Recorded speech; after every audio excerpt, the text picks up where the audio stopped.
Who the Wild Things Are with Ryan McGuire. You gotta listen to your body. Oh my God, maybe, I could get out there, I could do this. Let's take a ride, find your wild side, real stories, see with your own eyes. It's so beautiful.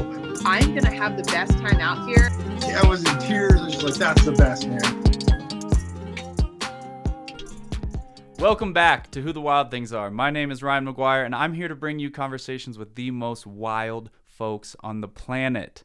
If you're enjoying the podcast, please leave us a rating and review on your podcast platform of choice. And if you enjoyed the episode, share it with a friend. Appreciate you guys. Let's get it going.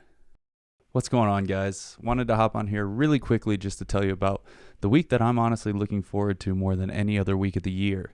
And that is our Primitive Skills Run. And it's taking place in Colorado, July 2nd to the 6th. So that's the July 4th weekend. And we're going to be celebrating America by being in the beautiful American backcountry, running with ultralight pack out kits, and living super close to the land. And if you are a runner looking to pick up some practical survival skills, deepen your connection with nature, this could be a great course for you. Or maybe you're just an outdoors enthusiast that's just trying to get into running. Either way, hit me up if you're interested in this course. We can chat about it, or you can learn more always at thesurvivaluniversity.com. Hope to see you guys in the bush. All right, welcome back to Who the Wild Things Are. Here with the legend, Dean Karnazes today, all the way from Greece. Dean, thanks for being with us today.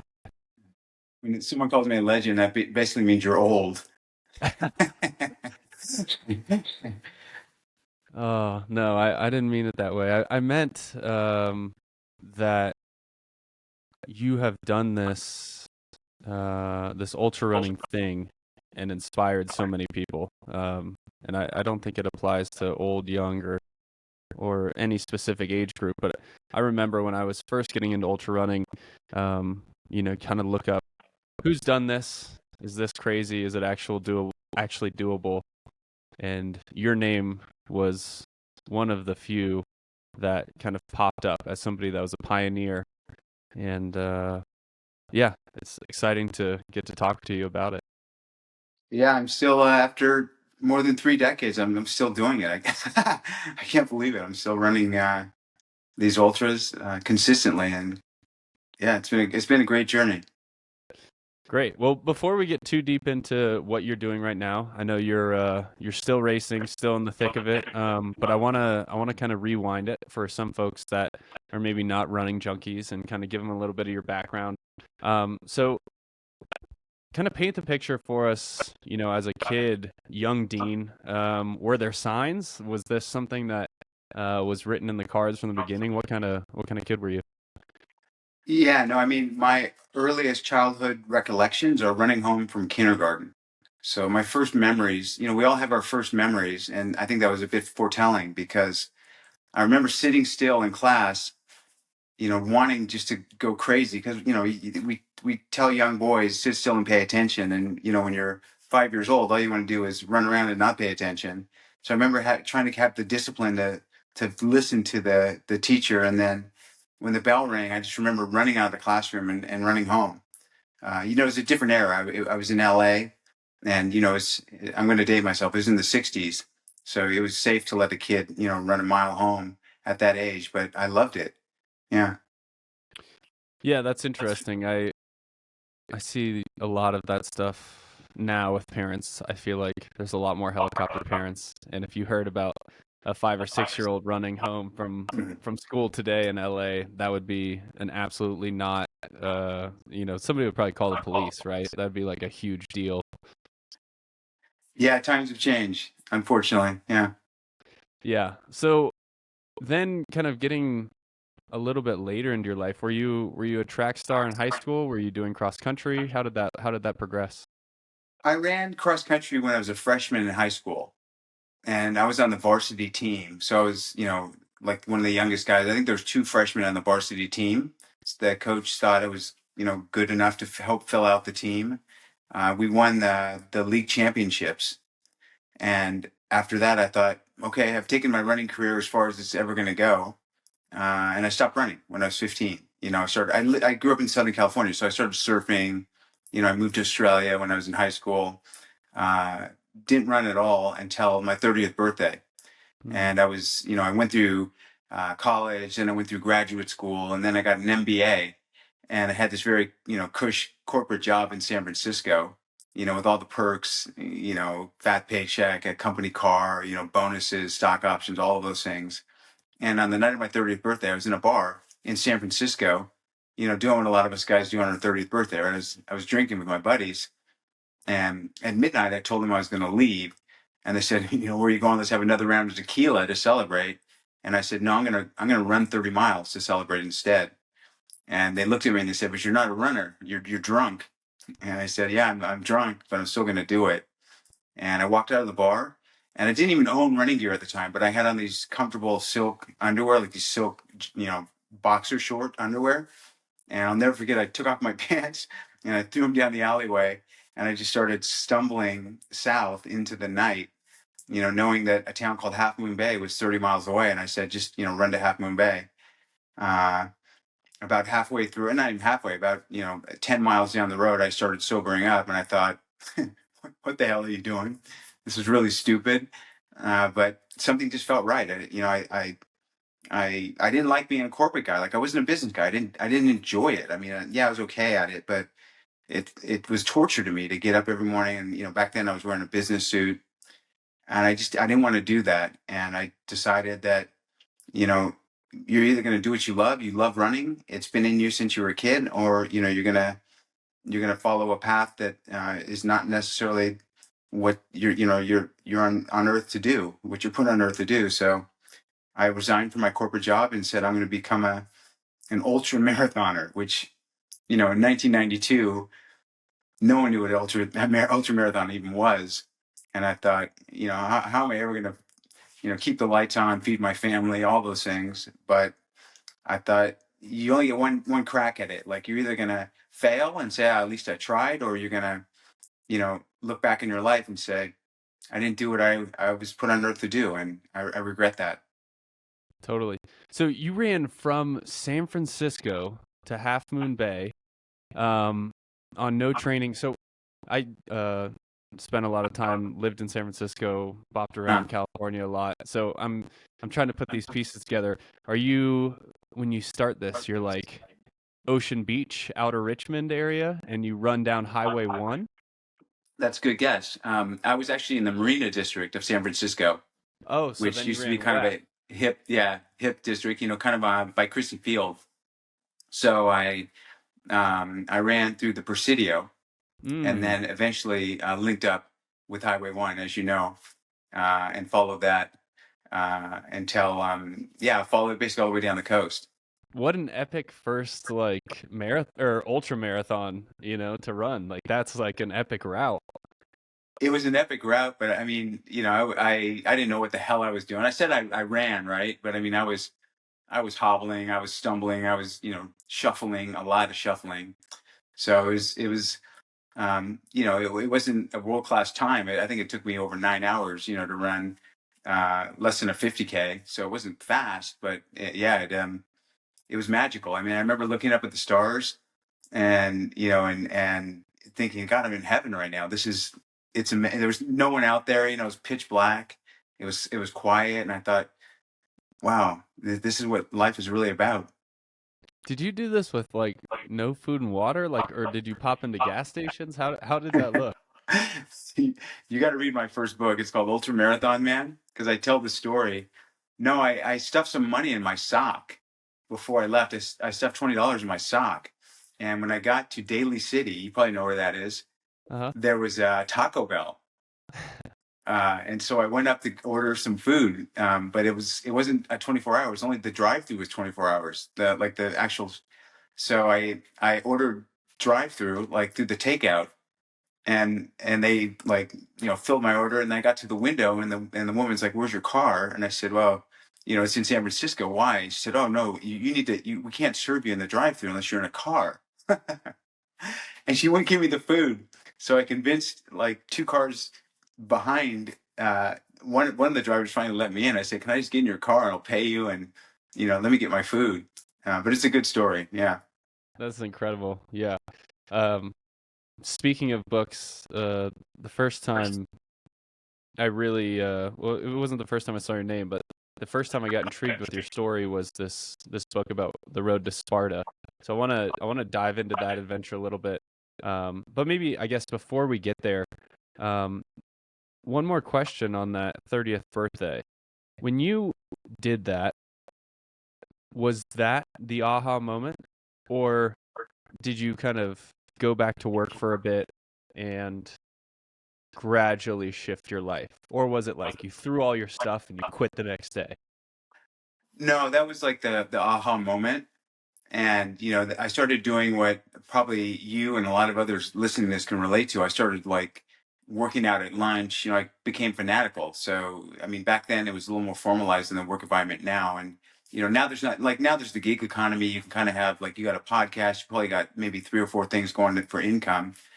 Where back then it was just you work for the man. You join a big company and you get a salary. And so I remember like people would invite me to go to lunch. Let's go do lunch. I'm like, no, I'm going to skip it this time. And I go running out, like in Chrissy Field, and come back and do like a sponge bath in the in the bathroom of the corporation, and then go back to work.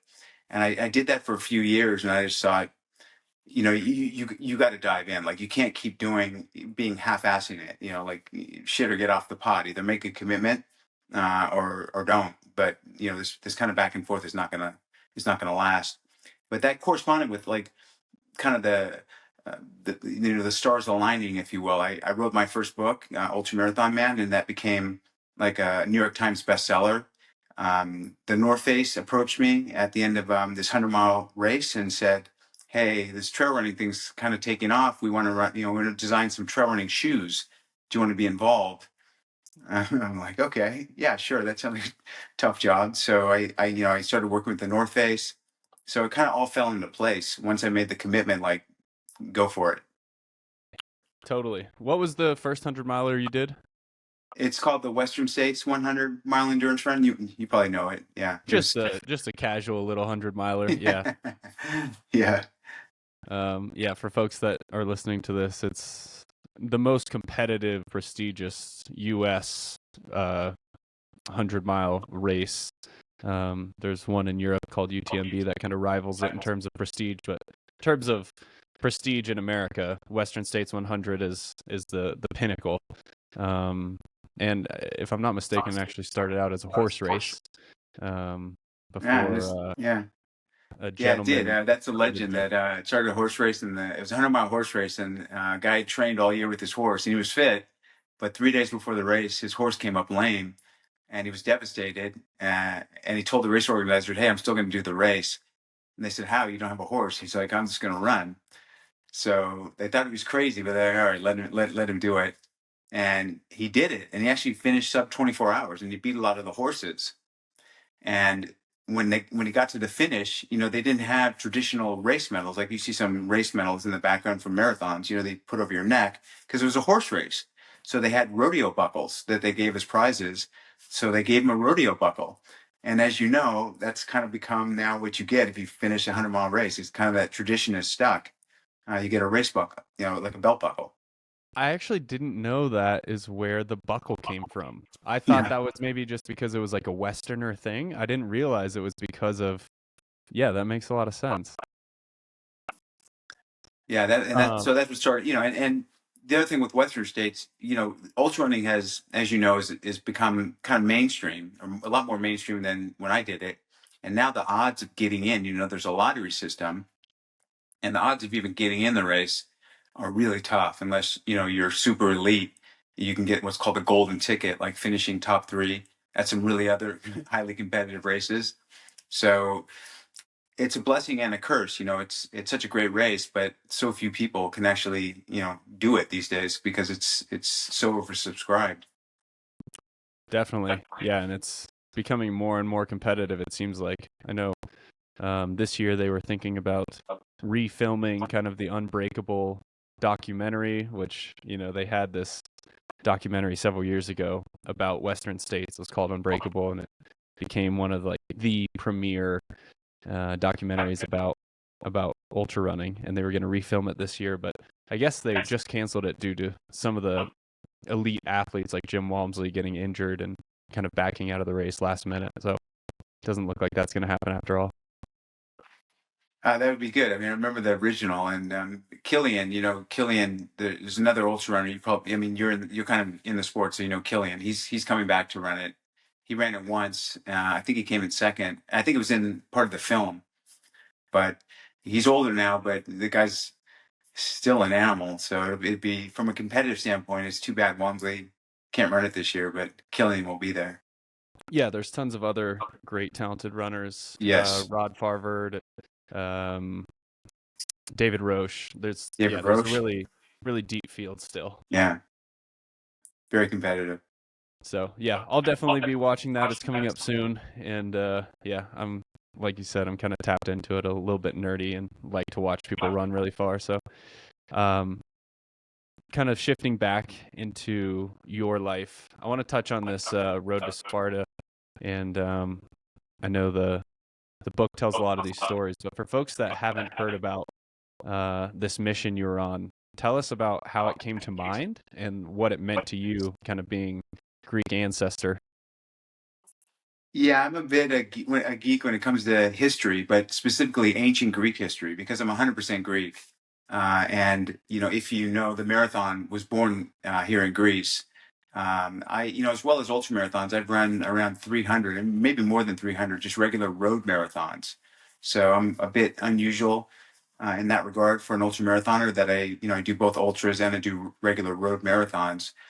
But the road to Sparta was about learning the history of what happened in 490 BC that inspired the marathon. And when I started learning more and more about it, I realized that the original marathon was actually an ultra marathon.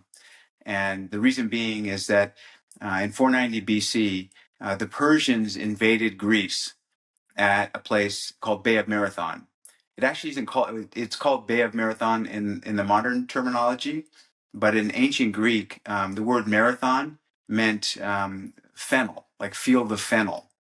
Like it's wild fennel. It grows all over in the coastal plains there. Fennel, like the herb. So the actual meaning of marathon is field of fennel. But they invaded there, and that's pretty close to Athens. It's not 26.2 miles. It's close. It's about 25. And the Athenians realized that they were going to get slaughtered. Like, the Athenians were, mathematicians. They were philosophers. They were astronomers. They were thinkers. They weren't fighters. But if you've seen the movie 300, you probably know who the most badass fighting force in ancient Greek was: the Spartans. And so the Athenians said, we need to recruit the Spartans into battle. And back in 490 BC, there was a class of citizens called hemerodromi, which basically means day-long runner. There were guys that trained to be foot heralds, foot messengers. And they were doing incredible things. I mean, they're running hundreds of miles to deliver news, to gather intelligence, because the Greeks realized that a trained runner could outrun a horse in the rugged and mountainous terrain of southern Greece. So they had these trained runners, and they sent one of them, Phidippides, to go to Sparta to recruit the Spartans. So he ran from Athens to Sparta. Herodotus, who recorded it, said he arrived the day after setting out. So essentially sub 36 hours. And the distance is 153 miles. So in 490 BC, a guy ran 153 miles in sub 36 hours, which blows my mind, because he doesn't have plated shoes. I mean, there's no no specialized footwear. There's no specialized hydration, nutrition. He was probably foraging for food, and there's no headlamp, so he ran all night. Obviously, there's no GPS to navigate, so he somehow pulled off this feat and ran to Sparta. He got to Sparta, and he announced to the Spartans that the Athenians are being invaded, and the Spartans should come to their aid, because Sparta's part of Greece as well. It's another city-state.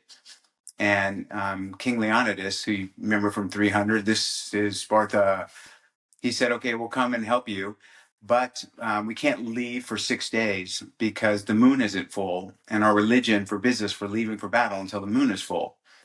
So Phidippides is now in a bind because the Spartans are coming, but just not for 6 days. So he decides the next morning he's got to run back to Athens to tell his fellow Athenians, hey, the Spartans are on their way. Just it's going to be 6 days. He runs back to Athens, to actually to Marathon, where the Greek military force had deployed to Marathon.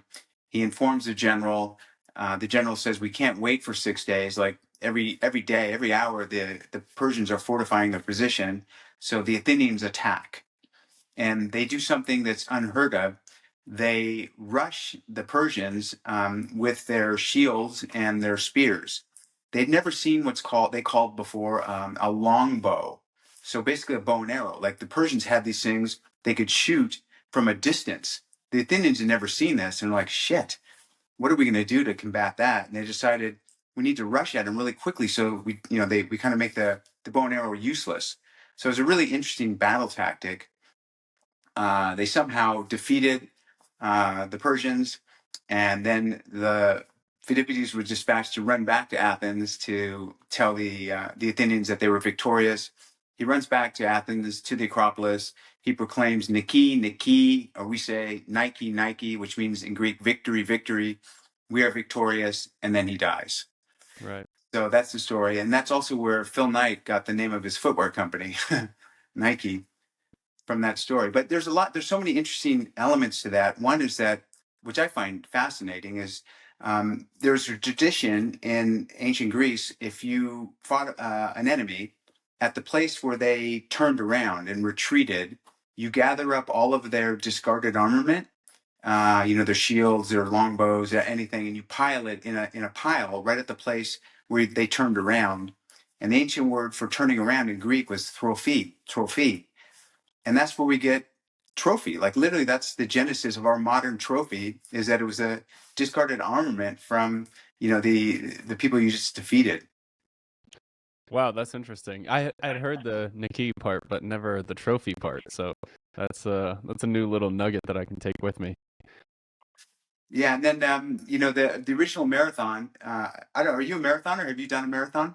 Just a regular? I've never run a road marathon. I don't really run on roads in general. It's just not my thing. But well, just remember the original marathon was a trail marathon, yes, because obviously there were no roads back then. right. But it's 24.8 miles to from Marathon to the Acropolis, and the first couple Olympic marathons were 24.8 miles, and then in 1908 the games moved to London, and they constructed this new stadium in London, and they wanted the finish to be in front of the Royal Viewing Box on the track, and that was 26.2 miles. So they changed the distance, and that number just stuck ever since. Wow, I didn't know that. That's super interesting. So, I know one thing you talked about is the fuel source, and I know that back then they had to be creative and use what was available, whether that was like dates or different things you could forage along the way. And that's something I'm kind of playing with now, is these wild fuel 100-milers. What was your experience with using the fuel of that time period? Yeah, that was very, very interesting. I'm glad you're doing this.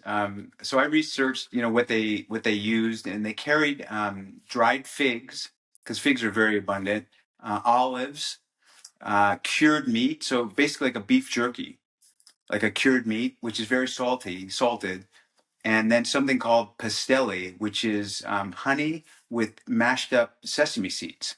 So they ground it's like a gel, like a goo, but it's got sesame seeds in there.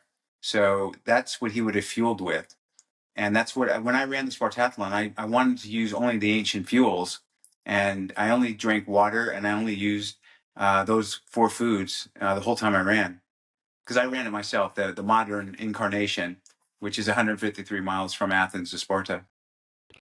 Yeah, that's really cool, and I think that's it's a very daring thing to do, because you're running next to the guy that has everything at his disposal, and you're you're in some ways hamstrung, like because you're only allowing yourself some things.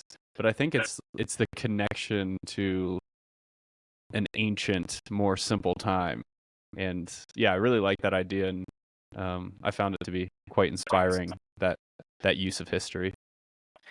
And I tried, he most likely ran barefoot, like the Hemodromi. They ran in sandals, in kind of crude sandals, but if they wanted to run fast, they would run barefoot. So he probably ran barefoot. And I thought, okay, maybe I can run barefoot. So I ran a marathon, the Silicon Valley Marathon, barefoot. And it was maybe half of the marathon was like on dirt path and the other half was on road. And I finished, but it was it was so brutal. And I thought there's no fucking way I'm going to run 153 miles barefoot on the pavement, Yeah. Uh, How did you train for that? I did a lot of running on the beach, Ocean Beach and Stinson Beach. So I'd go out to the coastline and run on the sand, which is great. I mean, it was great training. Sometimes I'd go, if I did like intervals on a track, afterward I'd go into the infield of the track on the grass and I'd run some sprint repeats barefoot.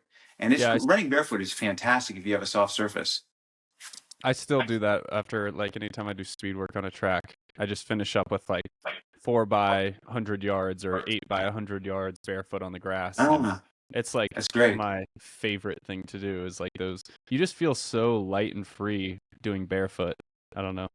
Have you tried on the sand?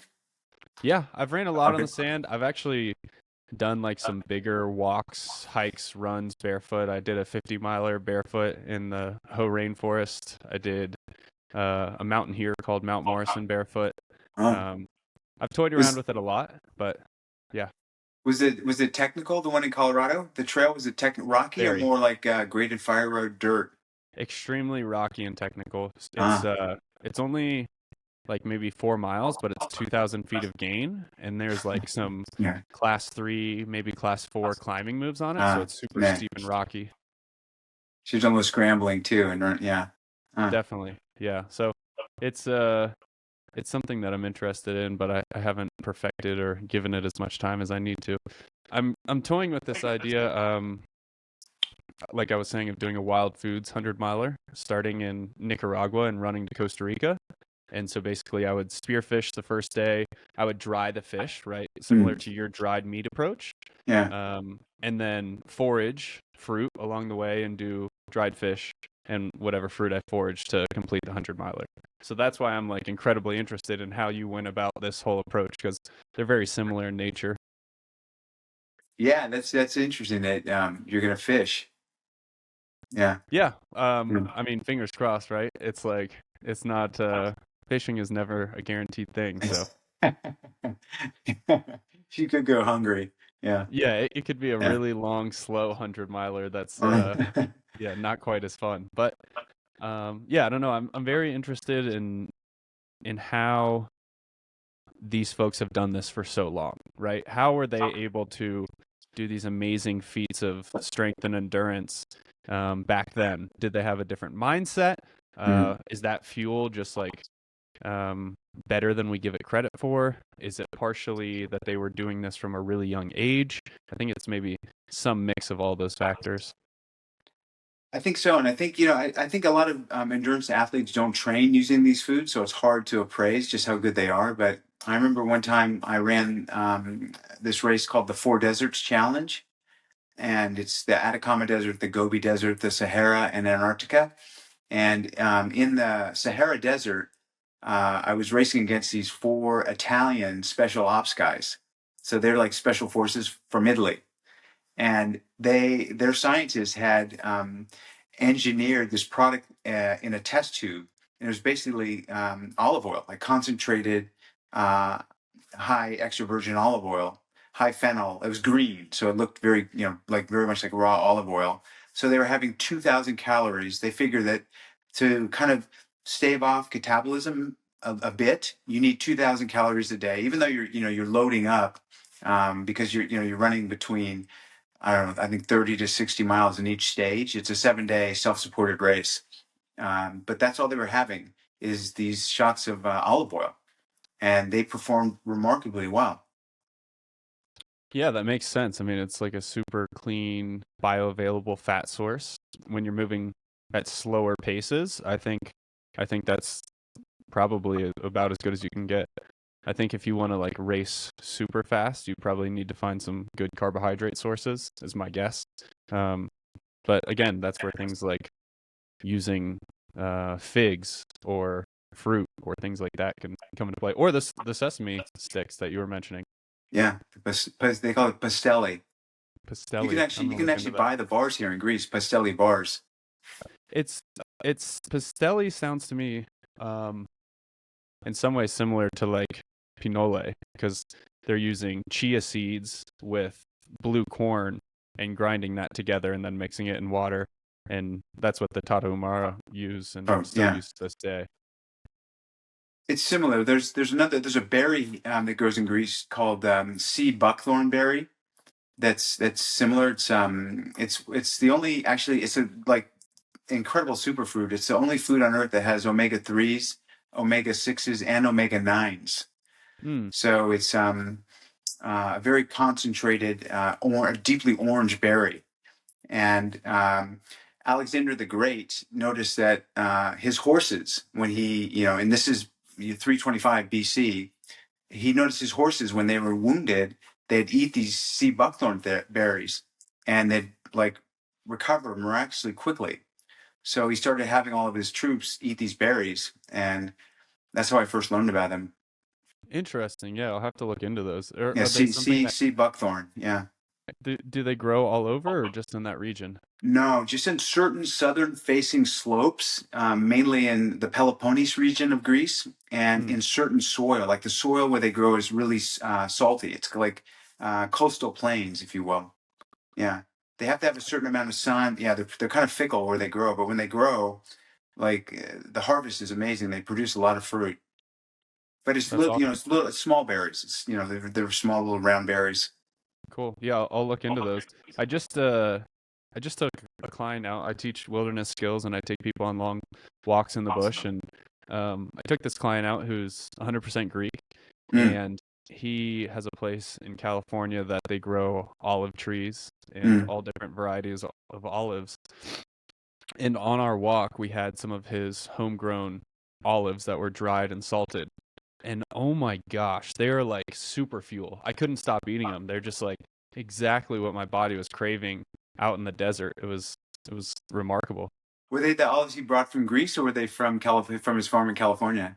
So he actually bought this farm and didn't Ah, know there was olives on it, but he's like 100% Greece and mm. deeply connected with that ancestry. And then got there and saw these trees and realized, oh my gosh, this is like an old olive patch. And I think it was actually a piece of land that was of Native American significance. So I don't know if they were the ones that planted this years ago or if it was settlers or who planted the actual olive trees. But he got there, realized it, and they actually grow in the winter, I guess. So it's kind of backwards to a lot of other Ah, fruits. interesting. Yeah. So they would, yeah, harvest those, and he brought some on our walk, and they were truly super fuel. Yeah, well, I mean, if you visit Greece, you can taste the difference in the regional difference in olives. So it's so pronounced. I mean, if you go to the Kalamata, you might have heard of Kalamata olive. Kalamata is the actual place in Greece. The olives there taste different than the olives from Sparta, which taste different from the olives from ancient Olympia, like where the Olympic Games were born. There's olive trees all over there, which taste different than the olives from Crete, the island of Crete. Yeah, I've been there as You- well.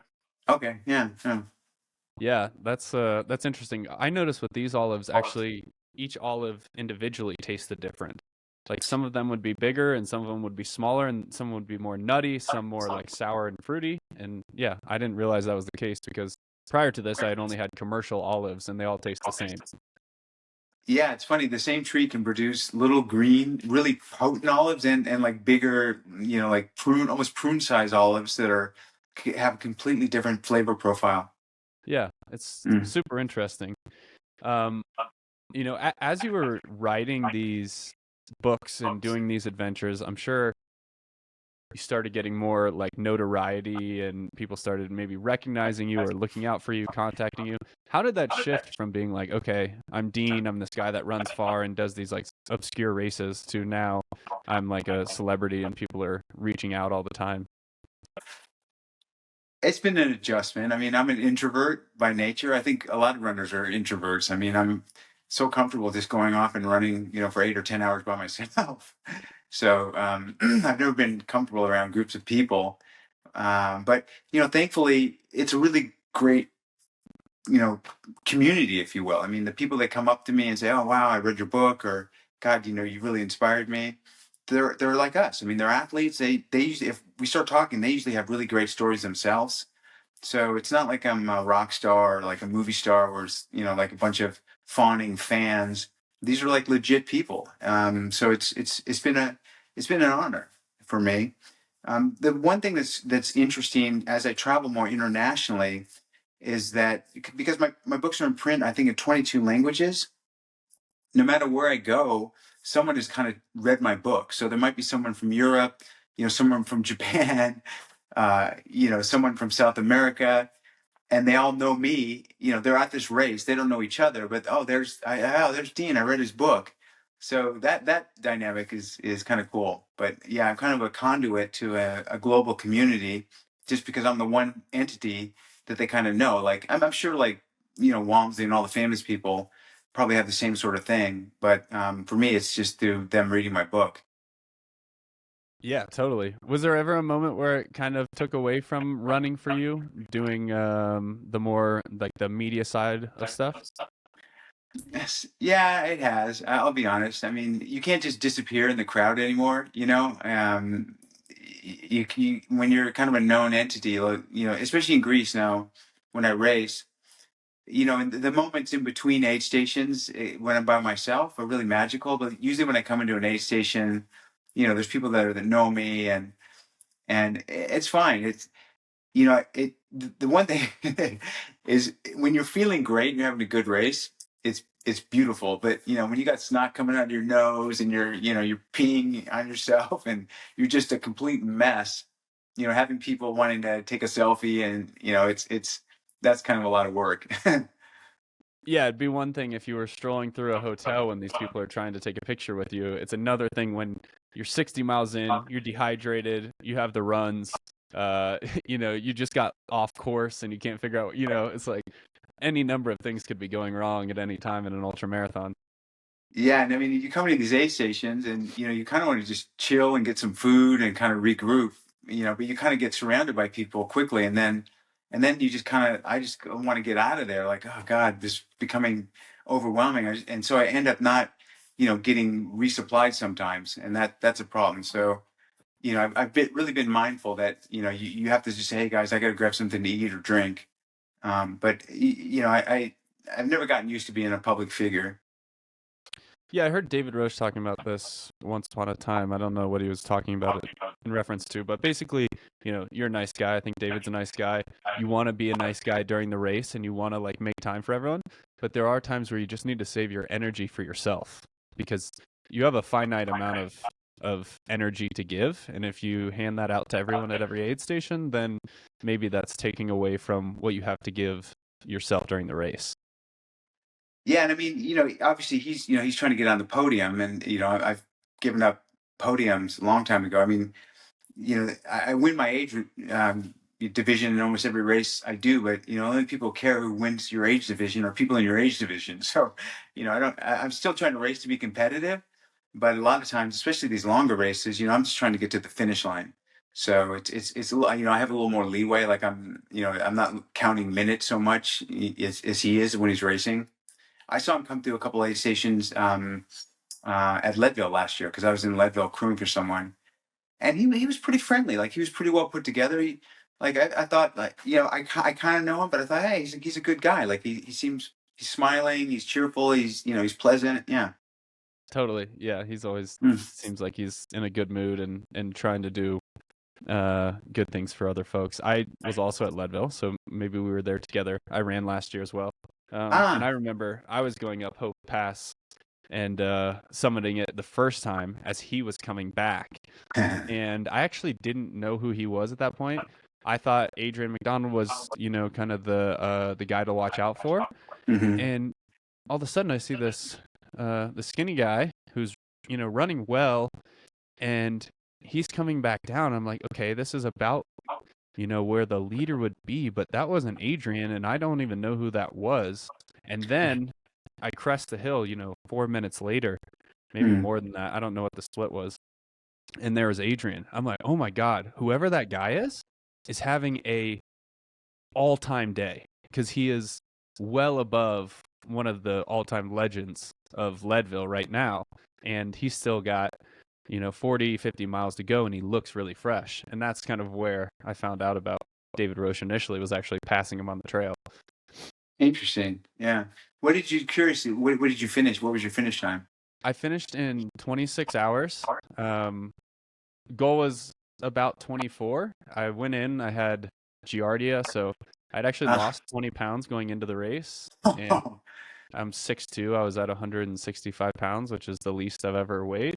Yeah. And race was going well. I was on pace for 24 hours up to mile 93. And then at mile 93, I got internal bleeding and basically started getting super dizzy and falling, like literally just falling over to the left. And I had to walk out the last 7 miles over a matter of a couple hours. And the time goals slowly slipped away at mile 93. But it was before that, it was a great race, and I had a beautiful time. Yeah, good story. Yeah, I learned a lot. I'll say that. Yeah. Yeah, I mean, you're pretty lean at that height and that weight. I mean, I I outweigh you, and I'm 5'8", Yeah, it was. Yeah. I was not in any shape, but I went. So I was about to cancel the race. I wasn't going to do it, but I went and ran the Collegiate West of the Colorado Trail just before it, because I was like, hey, that's 80 miles. I'll fast pack it solo, and I'll see if I can do that. And if I can do that, then I can do Leadville. And I actually felt really good on that. So I was like, okay, I'll just toe the line and we'll see how the day goes. No pressure. And then the day went really well until it didn't. So that was kind of the story there.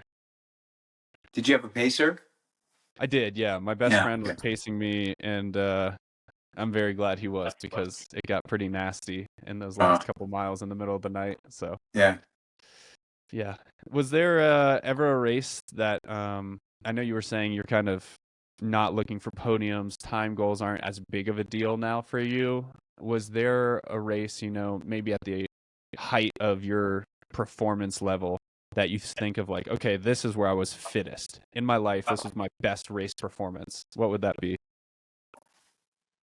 I don't know if I've ever had like the best race of my life. I mean, I won the Vermont Trail 100 one time, and it was like, I think just over 16 hours, which is pretty good for a 100 miler. And it's not an easy 100 miler. And it was so hot and humid, but I still don't think I had a great race, and I got lost. I probably ran a couple miles in the wrong direction.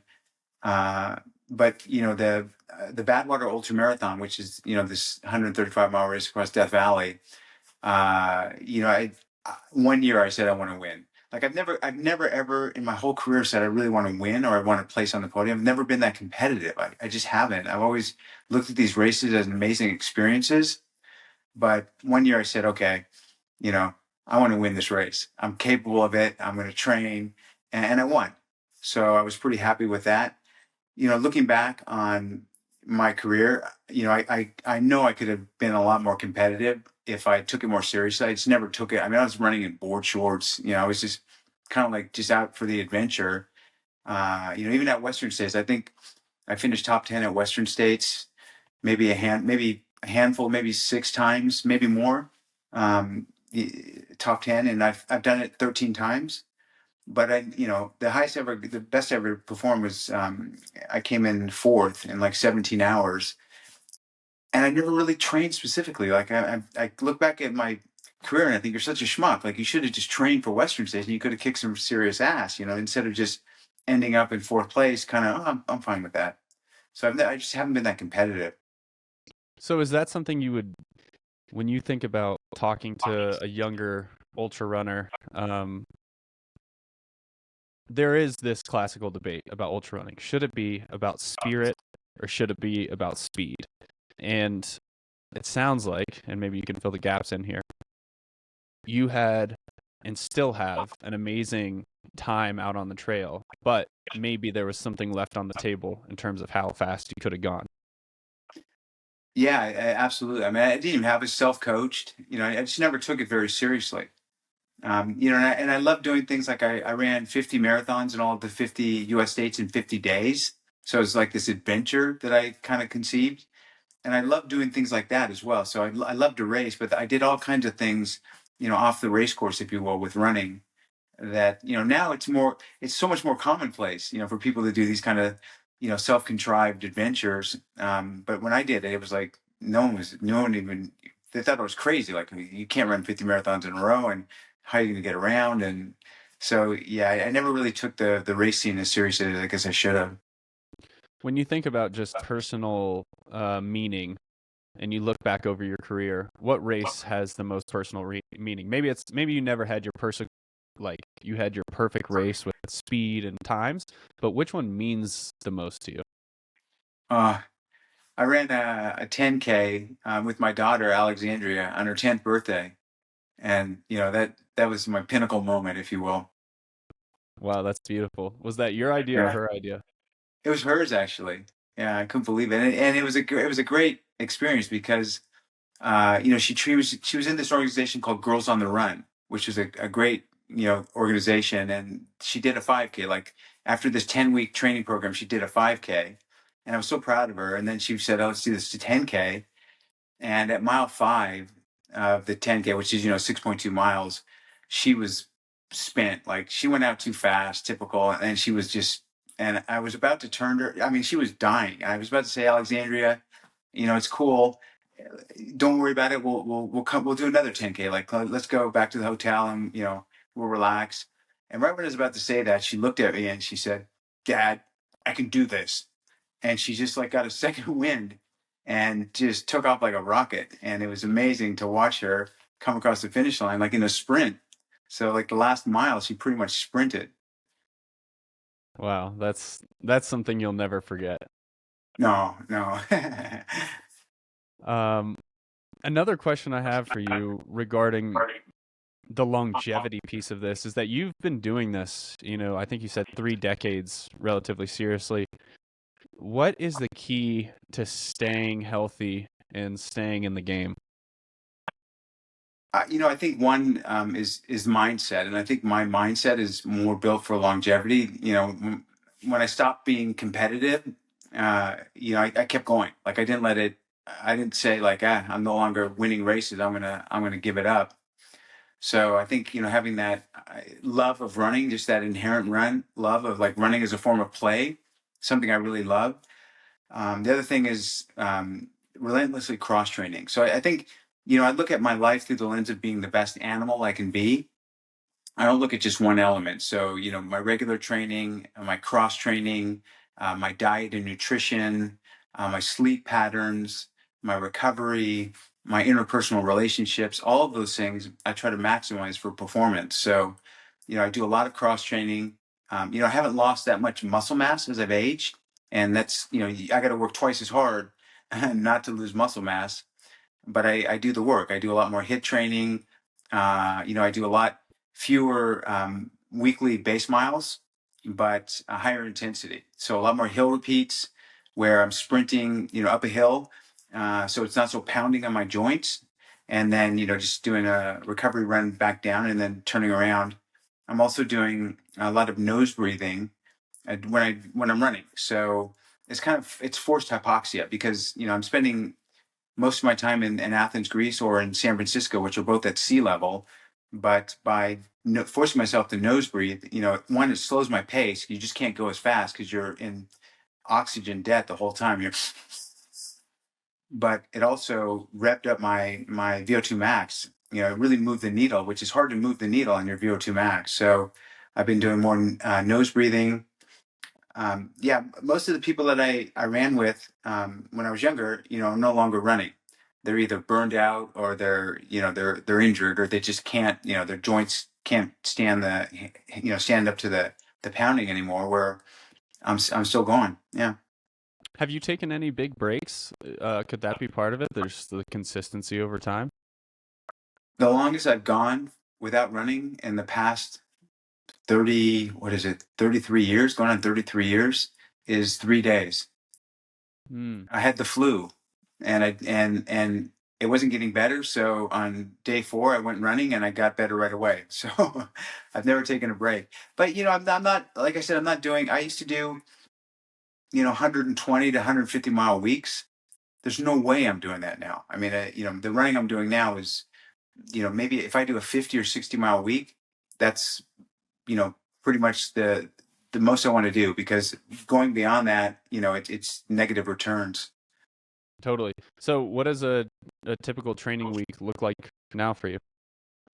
I typically run 5 or 6 days a week, and I never run I try never to run the same time 2 days in a row. So sometimes I run in the morning, sometimes I run in the midday heat, and sometimes I run in the evening, and then sometimes I do night runs. Like I might run all night. I mean, for someone who comes to me and says, I'm running my first 100 miler, how should I train? I always say, you got to do an all night run. I mean, you got to emulate race conditions. You're going to be out there all night. You're going to be out there in the midday heat. You can't just train in the morning consistently every time, because you're not going to get used to the running at different times of the day. I do HIIT training throughout the day. So I don't just do like one big weight workout or anything like that. I'm constantly doing this HIIT training routine with body weight that's about 12 to 14 minutes. And it's push-ups, pull-ups, sit-ups, chair dips, and burpees. And, it really revs up your heart rate. And it's only, like I said, it's 12 to 14 minutes. And I do maybe 5 or 6 sets of those a day. And to me, that's a lot easier, because like the finish line, you can kind of see it. It's only 12 to 14 minutes versus saying, I got to go into the gym. I'm going to be here for an hour and a half. So I'm doing a lot more HIIT training. I'm also doing on the treadmill something called sled mode.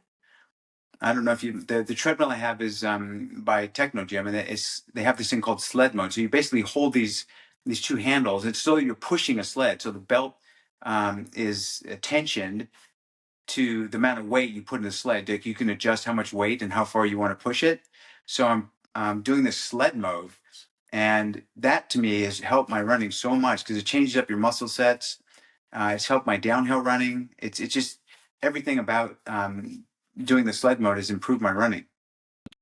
Yeah, I bang the door on sled all the time and talk about it. Okay. I'm like the biggest proponent. I think if there's one piece of equipment you can have, it doesn't even have to be that. It could be a tire through the sand or a log through the forest, but pushing something heavy and then in reverse, for a lot of the athletes I coach, just reverse sled drags for knee strength, posterior chain, everything. It's the sled push and pull is probably my favorite implement. That's so funny, because I started doing sled drags on the same treadmill just by running backwards on the treadmill. And wow, okay, it's so funny. I've mentioned sled mode to so many people. I'm like, what is this? You're literally the first person I've talked to that said, oh, I know it and I love it. Yeah, Yeah. I did a competition, and part of it, we had the Techno Gym. It was called Denathlon, and part of it was the sled mode on a Techno Gym. And I think that's why I won, was because it wrecked so many people. It was like an ultra far one. It was like, on there it counts the meters with the weight. Yeah. I think it was 200 yards. Like, it was like a long sled session, and so many people went out super hot. And it was a hot day outside, and like you just have to pace yourself on that thing and just settle in. Yeah, no, I mean, I know exactly what you're saying, because sometimes I have friends try it, and I put it on 50 yards, and I load it up with 50 pounds, and they think, oh, it's just 50 yards, like they think of a track, they're like, come on, it's nothing, and they just go out so hard, and they they bonk. The last like 10 yards, they're barely moving. Yeah. No, I think it's beautiful. It's low impact, right? It's strength development. And then it's cardio too. So it's really full body. It's a beautiful thing, and almost everyone can do it.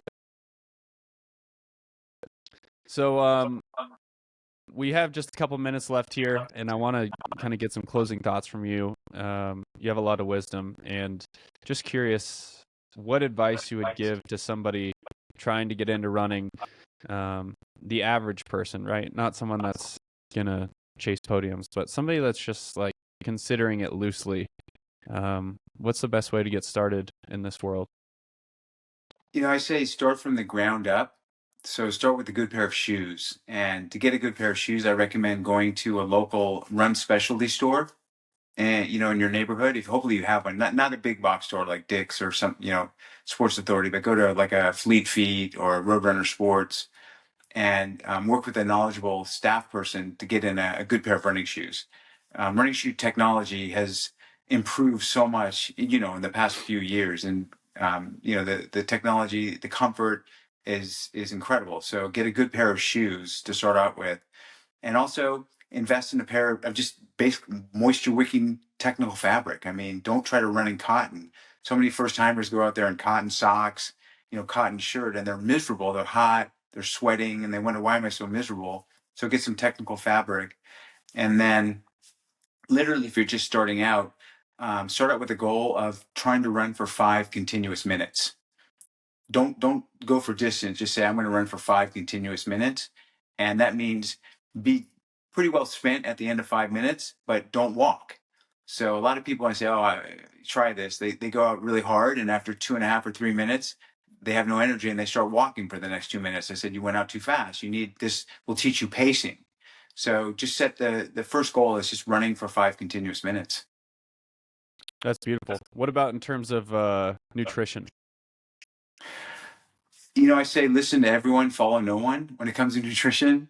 I'm like you. I prefer food from the earth. Like I tell people, if I can't pick it from a tree or dig it from the earth or catch it with my hands, I don't like to eat it. So nothing processed or refined. I don't eat any grains because you can't pick a piece of wheat from the field and stick it in your mouth. It's got to be refined by a machine. Same for oats, same for barley. So same for a lot of the grains. So I try to avoid anything that has to be processed, and that works for me. But I know other people that live on pasta, and they're doing pretty well as too. So I think you just need to find what works best for you. Listen to your body. Like after a meal, if you're feeling energetic after the meal, then eat more of that food. If you're feeling listless and you're like kind of in a downer after the meal, then maybe reevaluate what you're eating. Yeah, that's beautiful. I like that advice, and I like that you leave room for nuance there. And everyone's so dogmatic about food. It's like, you gotta eat this, you can't eat that. You'll die if you have this. You'll die if you don't have this. It's like probably not that serious. It's probably more like find the things that make you feel good. Yeah, one of my mentors was a guy named Jack LaLanne. I don't know if you know. You're probably too young to know who Jack I've heard the LaLanne is. name. He was like the first Muscle Beach guy. Like, remember Venice Beach, like Muscle Beach, the guy in like the leotards, like he looked like an inverted pear. He was an old timer. But I remember he told me, Dean, if man makes it, don't eat it. And if it tastes good, spit it out. Like, I love this guy. That's great. I love that. Well, Dean, what's going on right now for you? I can see you got a Run Athens shirt on. You're over in Greece. What's going on right now? Yeah, I'm doing a lot of things in Greece. One, I'm doing running tours. So not competitive events. It's like a way to sightsee on foot. So if you're a runner and you want to come tour Athens, tour the ruins, have great food, have massages at night, these tours are designed for that sort of thing. I mean, it's not hardcore running. There's a lot of stopping. There's a lot of photo ops in between. There's a lot of history lessons as we run. But I'm doing that, and it's really fulfilling because so many people have no idea about the origins of of running, of the marathon, the ultra marathon, and Greek history. So that's been great. But I'm also racing, like I said, racing as much as ever. I got a couple of races coming up. The next big one I have is just a marathon. Actually, it's 44 kilometers, but it's the Mount Olympus Marathon. So it basically starts at sea level. It goes to 10K, the halfway point, and then it goes back down the other side to sea level. And Mount Olympus is like where Zeus is from, the ancient Greek god. So I'm looking forward to that one. Epic. Yeah, I feel like you'd be the best running Greek tour guide on planet Earth. I feel like you are just like an encyclopedia of that kind of knowledge. So That's cool that you I had love that idea. yeah, no, I love sharing it with people too. Yeah. Yeah, that's beautiful. Well, best of luck in the races. I'll be following, and yeah, appreciate you coming out. And if people want to find more about Dean, where can they follow you? Someone said if you Google Dean, I'm the first Dean that comes up. So you can do Google Dean and Karnazes if you want to go further. But I have a website. I'm on social media. You can find my books online as well. So I'm not hard to find. Better Beautiful. come to Greece and come running with me, and you get a personal experience. Yeah. I'd love to do that personally. That'd be amazing. Well, thank you so much, Dean, and yeah, thank you everybody for listening. And until next time, stay wild. Yeah, I've enjoyed our conversation. Yeah, be well. All right, later, guys. I am about to head out into this rainy, crazy weather in Wyoming to hit a really cool bear hunt. But first, I wanted to drop in and talk to you about something that's really important, which is our connection to food. It's estimated that roughly 1 in 3 young people doesn't even understand where meat comes from. If you would have told me that a while ago, that would be possible, I would have told you no way in hell. We've gotten so far away from nature, and part of my goal is to personally reconnect and help others do the same. And we are going to be doing a course this year called From Field to Feast. It's August 20th to the 24th. And on that course, you'll be learning how to slaughter and process a big game animal. That'll be the first 2 of the 5 days. And then after that animal's processed, we'll be doing a 3-day walkabout on the land as a tribe, eating this animal, using it to sustain us, interacting with the natural world, foraging, getting in really cool rivers and swimming pools, and living in a very natural, holistic way. If this is something you're interested in, hit me up. I'd love to talk to you about it personally, or you can visit thesurvivaluniversity.com or visit my Instagram, ryan.quinn.mcguire, and check out the link in my bio. I hope you guys have been enjoying the podcast, and if you're a real one, I'll see you out in the bush.